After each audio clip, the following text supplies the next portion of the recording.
지난 시간에 이어 전 세계 식품 시장의 ESG 트렌드를 분석하겠습니다. 오늘은 ESG 세 번째 시간 중 마지막, 일본 식품 시장의 ESG 트렌드는 어떤지 함께 알아볼까요? 일본에서는 지속 가능성과 윤리적 소비에 대한 중요성이 증대되면서 윤리적인 식품을 선호하는 소비자가 증가하고 있는데요. 2021년 개최된 도쿄올림픽의 식품 폐기 문제가 불거지는 등 식품 폐기물 문제의 중요성이 각종 매체를 통해 보도되면서 식품 폐기물을 줄일 수 있는 업사이클 식품이 소비자들의 주목을 받고 있습니다. 또 식품 포장 폐기물을 줄이기 위해 친환경 소재로 포장한 식품을 생산하는 기업들이 늘어나고 있는데요. 2019년 타키 종류 주식회사가 일본 소비자 600명을 대상으로 실시한 설문조사 결과 신선식품을 구매할 때 포장이 없거나 포장이 적은 제품을 선호하는 소비자가 전체 설문 대상의 60%를 차지한다고 밝혔습니다. 한편 탄소 문제의 심각성을 인지하는 소비자가 늘어나면서 식물성 식품 시장의 규모도 확대되고 있는데요. 스태티스타에 따르면 2022년 일본의 식물성 식품 시장 규모는 369억 엔으로 전년 대비 22.6% 성장할 것으로 추정되며 2023년에도 453억 엔 규모로 성장할 것으로 추정됩니다.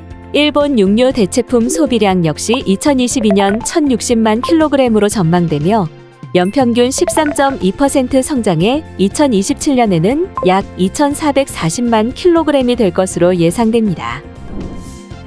그렇다면 주요 정책 동향은 어떤지 알아볼까요?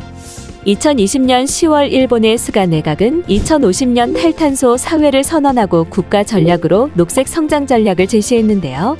2021년 일본 농림수산성에서 농업의 탄소 중립을 달성하기 위해 녹색 성장 전략의 부문 전략인 녹색 식품 시스템 전략을 발표했으며 2022년 2월에는 지구 온난화 대책 추진에 관한 법률을 개정해 탈탄소화 지원기구를 설치하고 2020년에는 정부 부처 간의 긴밀한 협력을 통해 식품 폐기물 감축을 위한 식품 손실 감소 추진법을 제정했습니다.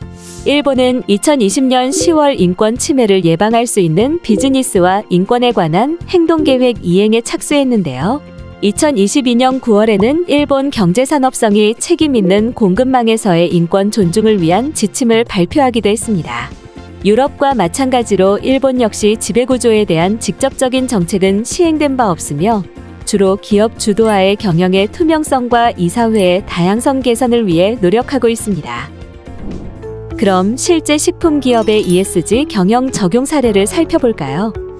식품기업 야마자키 제빵은 부산물 폐기물을 재활용하는 식품 재활용 루프를 구축했고 식물성 기름 제조업체 제이오일밀스는 제품의 저장 기간을 늘리는 기술을 개발하는 등 제조 과정의 효율성을 개선하고 재사용, 재활용 등을 통해 식품 폐기물을 감축하기 위해 노력하고 있습니다.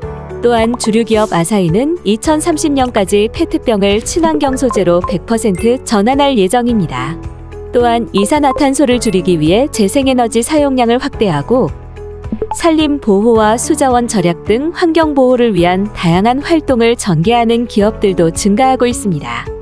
식품기업 아지모노도는 공급망 전체를 모니터링해 아동노동과 불법 취업 등의 인권 침해를 방지하고 있으며 사회적 소외계층이 노동시장에 적응할 수 있도록 지원하고 지역사회와 함께 발전하기 위한 상생 경영을 추구하는 기업들도 많아지고 있습니다.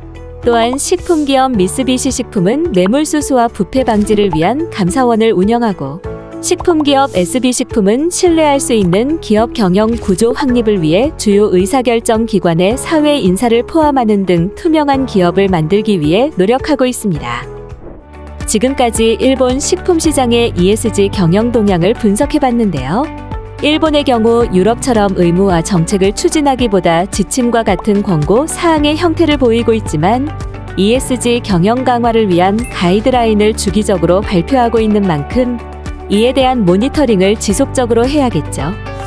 지금까지 유럽, 북미, 일본 식품 시장의 ESG 트렌드를 살펴봤는데요. 전 세계 식품 시장의 ESG 트렌드 분석 여기서 마치겠습니다. 감사합니다.